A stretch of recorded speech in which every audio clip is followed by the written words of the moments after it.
Hello students, this is Professor Sansom, and I'm going to be talking about Experiment 2. In this experiment, you will have to design your own procedure. We've given you detailed guidelines on page 31 and 32 of the lab manual that should help you figure out how to do it. Just keep in mind, there's 3 important things. Number 1, you have to figure out when you're going to measure the temperature. Since we're talking about a change in temperature, the beginning and the end, you just have to decide what does it mean for it to be the beginning and the end. How do you treat those things? For example, at the beginning, you're combining different volumes of 2 solutions. So how will you know what the temperature is once you combine them together? And at the end, how do you know that it's the end? What sort of landmark will you look for in the data to say, yes, this is the end? That's the first thing. The second thing is you have to come up with a plan for which volumes you're going to use of the unknown and of the bleach solution, the sodium hypochlorite.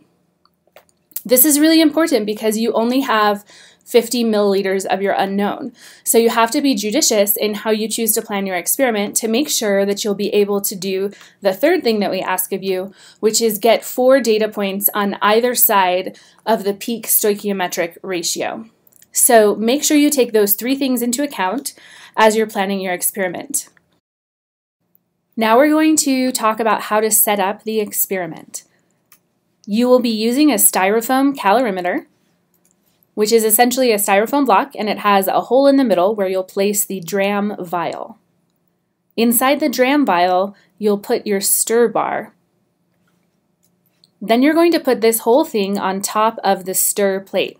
Be careful because your stir plates frequently also have a heat setting. You want to make sure that you're using the stir setting, not the heat setting. If you use the heat setting, it will melt your styrofoam block and it will smell bad and everyone will be very unhappy. After you've got this set up, you're going to put the thermometer, your fast response temperature sensor, into the vial and above the stir bar. You can go ahead and check using your adjustments that the bar is stirring appropriately, and then you'll be able to add your solutions into this system. In the event that your temperature reading is negative 273 Kelvin or infinity, that's an indication that something is not working quite right. Now I'm going to talk about the Pasco SparkView software. When you open this software, you click on the Build button, and then you want to select one of the templates on the right that has 2 gray boxes. So either the second or the third. I'll choose the third. And now once you have this screen open, in each box you're going to choose one of the ways to display data. In the smaller gray box, I'm going to choose the button that says 1.23. That's going to just make it sort of a meter. It'll tell me what the measurement is.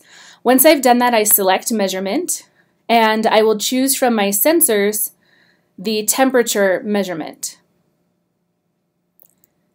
Next, on the larger gray box, I'm going to choose the first button that looks like a graph, like a scatter plot graph. And this is going to make it so that it will show me the time on the x-axis, and I will also choose temperature as the measurement for the y-axis. Now that I have this set up, I'll be able to monitor the reading of the temperature on the left. That's useful, for example, when you're taking the initial temperature of the solutions before you mix them together.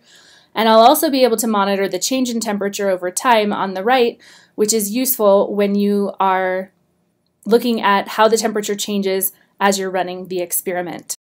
The last thing that you'll have to do in this experiment after you're done with all of your trials is your waste neutralization. All of our solutions, once they've been pH neutralized, can be washed down the drain. So, in order to tell if your solution is neutral, gather all of your waste together in one beaker, and then add some of the bromothymol blue indicator. Bromothymol blue will appear yellow if your solution is acidic, and blue if your solution is basic. So if it's yellow, you'll want to neutralize the acid using sodium bicarbonate. It's very, very important when you do this that you add only a small amount of bicarbonate at a time. For example, 1 spatula tip full. this will bubble up and it can overflow if you add too much at one time. So you'll want to add a small amount and then stir it really well and then add a little bit more, etc., until it becomes green or until it just barely turns blue. That will tell you that it's been neutralized.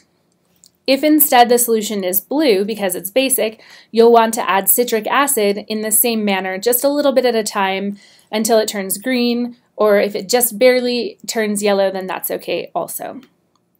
Some of you will have an unknown that will behave badly in this neutralization, and it will make something that looks like sludge.